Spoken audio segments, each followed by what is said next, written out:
ಬಿರುಕು ಬಿಟ್ಟ ಕಲ್ಲಿನ ಕಂಬ ಮತ್ತು ಗೋಡೆ ಸಿಬ್ಬಂದಿ ನಿರ್ಲಕ್ಷ್ಯದಿಂದ ಪ್ರಸಿದ್ಧ ದೇವಸ್ಥಾನ ಹಾಳಾಗ್ತಾ ಇದೆ. ನಂಜನಗೂಡಿನ ಶ್ರೀಕಂಠೇಶ್ವರ ಕಾಪಾಡಿ ಎಂದ ಭಕ್ತರು ಇನ್ನು ಸಿಬ್ಬಂದಿಗಳ ನಿರ್ಲಕ್ಷ್ಯದಿಂದ ಪ್ರಸಿದ್ಧ ದೇವಸ್ಥಾನ ಹಾಳಾಗ್ತಾ ಇರುವಂತದ್ದು. ನಂಜನಗೂಡಿನ ಶ್ರೀಕಂಠೇಶ್ವರವನ್ನ ಕಾಪಾಡಿ ಅಂತ ಭಕ್ತರು ಅಳಲು ತೋಡಿಕೊಂಡಿದ್ದಾರೆ. ಬಿರುಕು ಬಿಟ್ಟ ದೇಗುಲದ ಕಲ್ಲಿನ ಕಂಬ ಹಾಗೂ ಗೋಡೆಗಳು ಮೈಸೂರು ಜಿಲ್ಲೆ ನಂಜನಗೂಡು ಪಟ್ಟಣದ ದೇವಸ್ಥಾನವಿದು. 7 ಅಂತಸ್ತಿನ ದ್ರಾವಿಡ ಶೈಲಿಯ ದೇಗುಲದ ಗೋಡೆ ಈಗ ಬಿರುಕು ಬಿಟ್ಟಿರುವಂತದ್ದು. ಇನ್ನು ದೇವಸ್ಥಾನದ ಗೋಡೆಯ ರಕ್ಷಣೆಗೆ ಮಾಡಿದ ಕಾಮಗಾರಿಯಲ್ಲಿ ಕಳಪೆ ಆಗಿದೆ. ಒಂದು ರೀತಿಯಾಗಿ ಇಲ್ಲಿ ಕಂಬ ಗೋಡೆ ಕುಸಿದು ಬಿದ್ದರೆ ಸಾವು ನೋವಾಗುವ ಸಾಧ್ಯತೆಗಳು ಕೂಡ ಇದ್ದಾವೆ. ದೇಗುಲ ಆಡಳಿತ ಮಂಡಳಿ, ಪ್ರಾಚ್ಯ ವಸ್ತು ಇಲಾಖೆ ನಿರ್ಲಕ್ಷ್ಯವನ್ನ ತೋರಿದ್ದಾರೆ. ಈ ಬಗ್ಗೆ ಹೆಚ್ಚಿನ ಡೀಟೇಲ್ಸ್ ಅನ್ನು ನೀಡ್ತಾರೆ ನಮ್ಮ ಪ್ರತಿನಿಧಿ ಸಂದೀಪ್. ಫೋನ್ ಸಂಪರ್ಕದಲ್ಲಿ ಜಾಯಿನ್ ಆಗಿದ್ದಾರೆ. ಎಸ್ ಸಂದೀಪ್, ನೀವು ಕೂಡ ನೋಡ್ತಾ ಇರಬಹುದು, ಮೈಸೂರು ಪಟ್ಟಣದ ನಂಜನಗೂಡಿನ ದೇವಸ್ಥಾನ 7 ಅಂತಸ್ತಿನ ದ್ರಾವಿಡ ಶೈಲಿಯ ದೇಗುಲ ಈಗ ಗೋಡೆ ಬಿರುಕು ಬಿಟ್ಟಿರುವಂತದ್ದು. ಏನಿದೆ ಇದ್ರ ಬಗ್ಗೆ ಹೆಚ್ಚಿನ ಡೀಟೇಲ್ಸ್?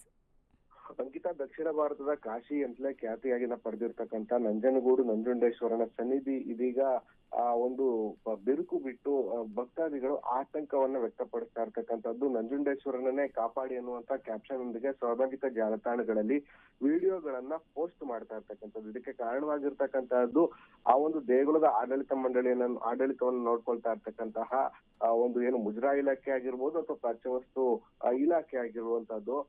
ಸುಮಾರು 2 ವರ್ಷಗಳ ಹಿಂದೆಯೇ ಕೂಡ ಈ ರೀತಿಯ ಒಂದು ಬಿರುಕುಗಳು ಗೋಡೆಯಲ್ಲಿ ಮತ್ತು ಚೋಳರ ಕಾಲದ ಕಲ್ಲಿನ ಕಂಬಗಳಲ್ಲಿ ಕಾಣಿಸ್ಕೊಂಡಿತ್ತು. ಅದನ್ನ ಸರಿಪಡಿಸುವಂತ ನಿಟ್ಟಿನಲ್ಲಿ ಒಂದಷ್ಟು ಹಣವನ್ನ ಕೂಡ ವ್ಯಯಿಸಿ ಒಂದು ತೇಪೆ ಹಚ್ಚುವ ಕಾರ್ಯವನ್ನು ಕೂಡ ಮುಜರಾಯಿ ಇಲಾಖೆ ಹಾಗೂ ಪ್ರಾಚ್ಯವಸ್ತು ಇಲಾಖೆಯಿಂದ ಮಾಡಲಾಗಿತ್ತು. ಈಗ ಆ ಒಂದು ಇಲಾಖೆ ವತಿಯಿಂದ ಮಾಡಿದಂತಹ ಒಂದು ತೇಪೆ ಹಚ್ಚುವ ಕಾರ್ಯವು ಕೂಡ ಕಳಪೆ ಗುಣಮಟ್ಟದಾಗಿದ್ದು. ಇದೀಗ ಆ ಒಂದು ಏನು ಗಾರೆಯ ಚಕ್ಕೆಗಳೆಲ್ಲವೂ ಕೂಡ ಮುರಿದು ಬೀಳ್ತಾ ಇರ್ತಕ್ಕಂತಹ ದೃಶ್ಯಗಳು ಕೂಡ ಇರ್ತಕ್ಕಂತಹದ್ದು. ಅದೇನು ಈ ಒಂದು ದೇಗುಲ ಒಂದು ಗಂಗರ ಕಾಲದಲ್ಲಿ ನಿರ್ಮಾಣವಾಗಿದ್ದು, ಅನಂತರದಲ್ಲಿ ಚೋಳರು, ಹೊಯ್ಸಳರು ಹಾಗೂ ಮೈಸೂರು ಒಡೆಯರ ಕಾಲದಲ್ಲಿ ಒಂದು ಕ್ರಮೇಣ ಅಭಿವೃದ್ಧಿ ಆಗ್ತಾ ಬಂತು.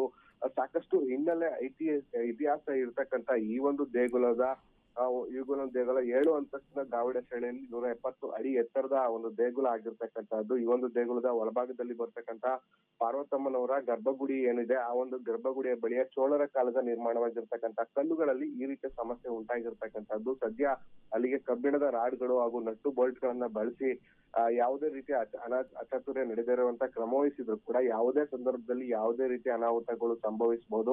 ಅಲ್ಲೇನಾದ್ರೂ ಭಕ್ತರ ದಟ್ಟಣೆ ಹೆಚ್ಚಾದ ಸಂದರ್ಭದಲ್ಲಿ ಏನಾದ್ರು ಕುಸಿದು ಬೀಳುವಂತ ಏನಾದ್ರೂ ಅನಾಹುತಗಳಾದ್ರೆ ಸಾವು ನೋವು ಕೂಡ ಸಂಭವಿಸಬೇಕಾದಂತ ಪರಿಸ್ಥಿತಿಗಳು ಕೂಡ ಎದುರಾಗುವಂತ ಸ್ಥಿತಿ ಅಲ್ಲಿ ಇರ್ತಕ್ಕಂಥದ್ದು. ಸದ್ಯ ಇನ್ನಾದ್ರೂ ಕ್ರಮ ವಹಿಸಿ ಈ ಒಂದು ಪ್ರಾಚೀನ ದೇವಾಲಯನ ಉಳಿಸ್ಕೊಳ್ಳಿ ಅನ್ನುವಂತ ನಿಟ್ಟಿನಲ್ಲಿ ಭಕ್ತರ ಆಗ್ರಹ ಕೂಡ ಆಗಿರ್ತಕ್ಕಂಥದ್ದು. ಅಂಕಿತ, ಥ್ಯಾಂಕ್ ಯು ಸಂದೀಪ್ ನಿಮ್ಮೆಲ್ಲ ಮಾಹಿತಿಗೆ.